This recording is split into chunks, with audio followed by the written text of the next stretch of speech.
Hello Internet, my name is Ryan Ingram, and today we're going to talk about how to find rental properties, or exactly how to find rentals. That might be the same thing. Nonetheless, we've got a lot to go over. This is the first time that I've used both sides of the board, so let's just get right into it, because this is one of the most common questions that I get is, people watch these videos and they see all these deals and they just can't figure out how in the world I'm doing it all. So after this video, I will have no secrets left from you. This is exactly what I do and the exact way that I process and set this whole thing up so that I could get as many deals as possible. Now, the first thing is probably the most important, and that is to get clear. Set the proper expectations for all parties involved. Know exactly what you're looking for. There's nothing more discouraging or frustrating than, meeting a whole bunch of wholesalers and realtors and other investors saying, I want to find a good deal, but you have no idea what that good deal is. So people could bring you deals all day long and they not match your criteria because not even you know what your criteria is. So step number one, get clear. One of my favorite quotes is by Dave Ramsey, and it's to be unclear is to be unkind. And I think that is applicable in a multitude of situations, but most certainly when you're looking for deals. So you need to know exactly what style home that you want.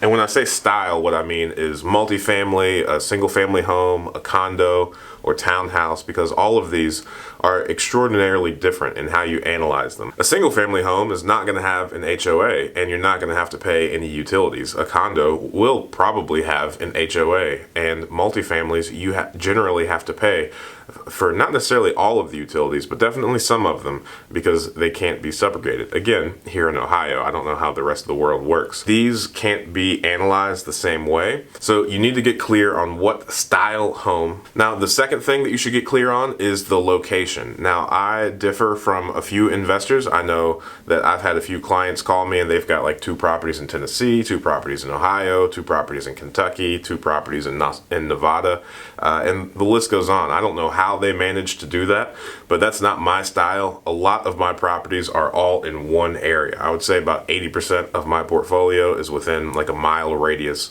of each other, because I have this laser focus on a particular area of where I'm buying properties. I like to think that I know just about everything about that neighborhood and that community, and that is where I am focusing all of my efforts. So I have a very specific location that I'm after. Now, over the past few months, yes, I've purchased properties that are outside of that location because everything else about them works, but it's not in my target area.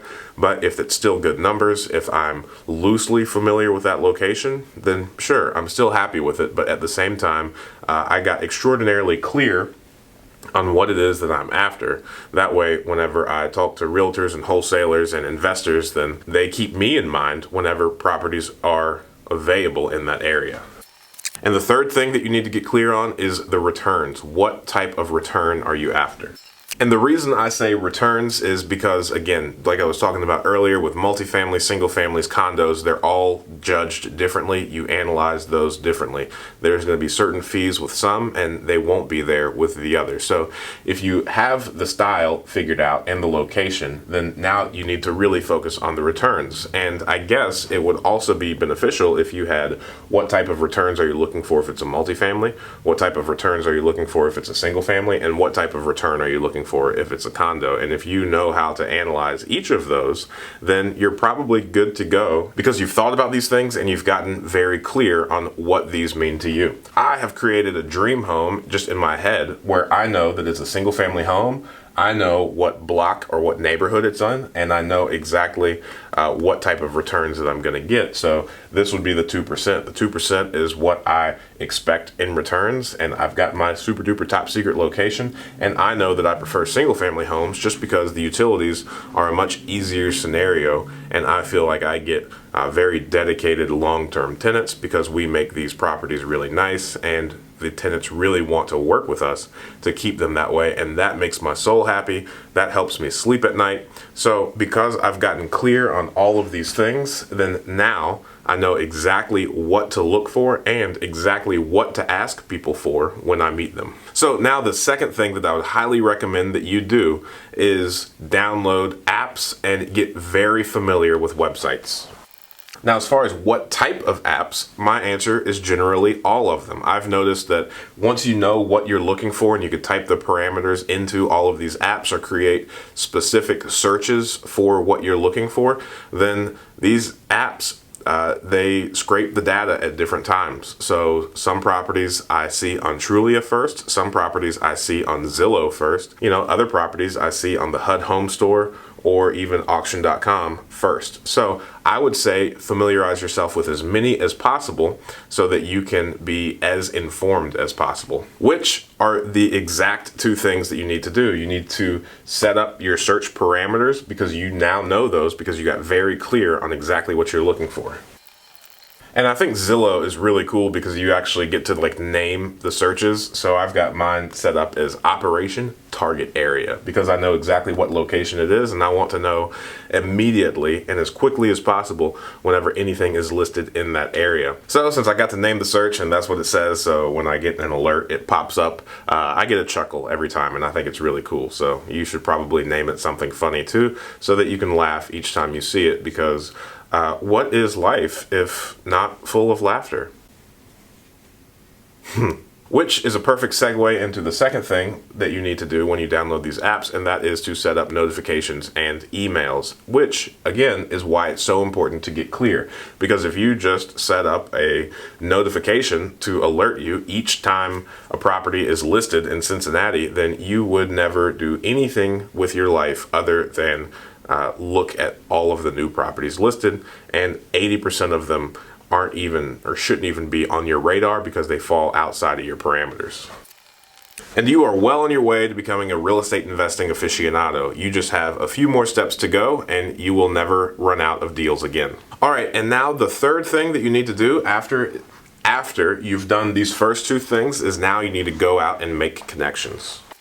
Now, connections and strong relationships are probably one of the most important things that you could possibly have in your real estate investing career because people really help you. And when real estate is done right, everybody can make money. There's enough money for everybody. You shouldn't try to undercut people, pay people what they're worth. If a wholesaler brings you a phenomenal deal, don't negotiate their fee down. If the numbers work, just say thank you because then they're going to say, wow, that was easy. This person didn't try to haggle me like the other 30 people that I tried to bring this deal to. So I'm going to bring them the deal first the next time. And I feel like everybody, whether you want to or not, kind of operates that way. So you're either operating on a scarcity mindset or an abundance mindset. You have to pick which one and just roll with it. But abundance probably always wins. Now, there are three main connections that you really want to make, and that is with other investors, realtors, and wholesalers. Now, these are in no particular order, but they're all of equal importance because investors, no matter how well capitalized or no matter how well connected somebody is, one person cannot take down all of the real estate deals in the area. So if you are to make connections and strike up very good friendships and relationships with other investors, then all of the channels that another investor has in order to acquire deals, at some point, at some time, they're going to come across a phenomenal deal that they can't handle at that particular time, and they're not going to want for it to be passed up, so they're going to want to hand it off to other people. I have personally handed off several phenomenal deals, even to some of the viewers of this channel, and then I have also been the recipient of other investors' kind of deal overflow, and they say, hey Ryan, this is a phenomenal deal, I can't buy it right now, but I highly suggest that you look into it, for which I'm forever thankful. Because a lot of times these investors, they're not realtors or wholesalers, so they're not expecting a finder's fee or any sort of commission. They're just being a phenomenal human because, again, connections are the most powerful aspect of real estate investing. And realtors have access to the MLS, so they're going to be able to set a search up for you for all of the parameters that you want, that is your perfect deal. That way, anytime those properties come onto the MLS, you immediately get an email. Now, I am on several realtors like mailing lists, and then a few realtors have email notifications set up for me to where every morning around 6 a.m. I get a few emails about all the new properties, the ones that are pending, the ones that came back on the market, and the new listings. So if a lot of this is starting to sound a little bit repetitive to you, then you are onto something, because I would say by the time that I purchase a deal, especially if it's off the MLS, then all of these things that I have set up, I have seen the property 3, maybe even 4 times from different places before I purchase it. And there's a lot of comfort in that, because that means that hopefully not much is falling through the cracks. Now, one little bonus thing that I forgot to mention in here is once you understand the location, then you're also going to want to familiarize yourself with the county auditor's website, where you can go in and find the public records for all the property. You can see like outstanding taxes, so you can see which properties are tax delinquent, and really figure out how to work with the tools and resources that the municipality or the county provides to you. Because the most important thing that you can do is stay informed about your market. You should know or strive to know absolutely everything you possibly can about your market, which is also why I've put these in this order. You need to download the apps, you need to get familiar with the websites on your own before you start making connections and going and talking to investors, realtors, and wholesalers. Because if you don't know any of this and you don't know this, then you're going to burn out these people like crazy, because they can't help you if you don't even know what you're asking for help with. So you want to be absolutely as clear as possible, inform yourself to be able to do as much legwork and as much research on your own before you approach these people. Because once you come to a conversation prepared, especially with these individuals who are professionals, then they're going to be able to help you more. They're going to have more respect for you because you've already put so much thought into it. And it's kind of like a good job interview, right? The more prepared you come, just the better the overall interaction is. I don't know about any of these people, but whenever people reach out to me and they don't even know what they're asking me questions for, they just want to get started in real estate investing, I don't even know where to start to begin with them. Like, come on, man. Help me help you. I would love to help you, but we can't start at page 1. No one's got time for that. And the fourth thing, the last thing that you need to do is just add this to your daily routine. Persistence is what ultimately leads to all success. There's not going to be one particular way that you find a deal. There's not going to be one particular time of the week that you're going to find all of your deals. It is a matter of persistence, and this is something that you need to do daily. Because one thing is for sure, if you are operating from an abundance mindset, then there is enough out here for everybody. And there is not ever a shortage of good deals. There's always going to be somebody that needs to offload a property for some sort of, family, medical, or health issue. There's always going to be somebody out there that didn't do the appropriate preparation that is listing a property for under market. There's always going to be somebody out there that is just tired and wants out.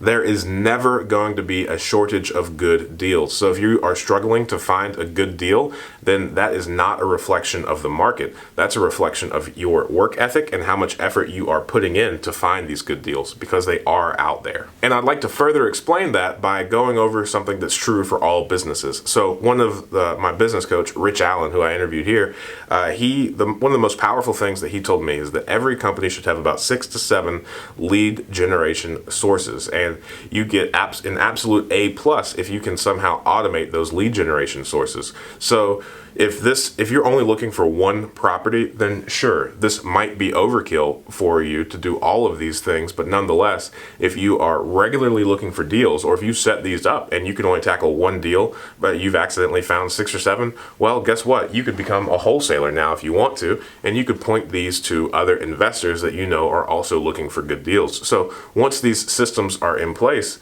it is just a matter of time before good deals start flowing your way. Whether or not you're looking for one property right now, or you're looking to build a portfolio of 100, it would benefit you greatly to start considering yourself to be a business. And all businesses have these sales funnels and sales cycles. So let's say this is your funnel, the drawing is perfect, then you're going to want to have 6 to 7 different lead sources coming in. So all of these different ways for people to come into your sales funnel.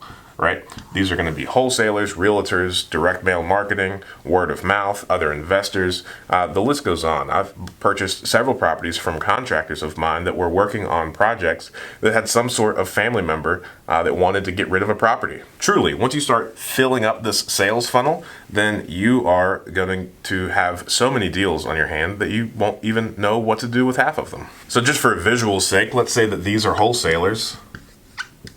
Let's say that these are investors. These are realtors or people on the MLS. And this is just word of mouth. Wham, word of mouth. Now, I once hired a business coach when I was setting up this insurance agency, and one of the main things that I found really valuable from this individual is he told me that across all disciplines, across all industries, the average conversion rate is 0.1%, thereabouts. That's extraordinarily low, right? So what I like to do in all of my businesses is to assume that I'm only going to get a 0.1% conversion rate. This isn't 10%, this is 0.1%, right? So that means for every 1,000 leads that come in, only one is going to come out of the bottom. So for every 1,000 properties that come your way, you're only getting one.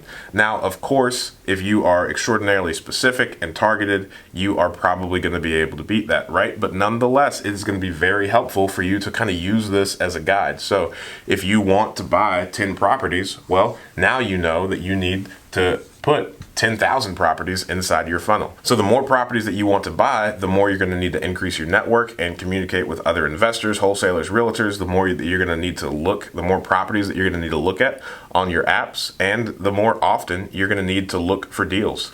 So I hope that this was a good illustration and visual of just the sheer fact that good deals are out there. It's just a matter of putting in all of the appropriate effort in order to find them. So like I mentioned in the beginning of the video, I have no more secrets of how I find deals. This is everything that I do. This is just a matter of increasing the amount of connections, increasing the amount of deals that I analyze from these apps, and going through countless numbers of properties in order to find the few that you purchase. I hope this video was helpful. If you have any questions, comments, concerns, please don't hesitate to reach out to me. I'd be happy to answer any comments that come this way. Thank you so much, and happy investing.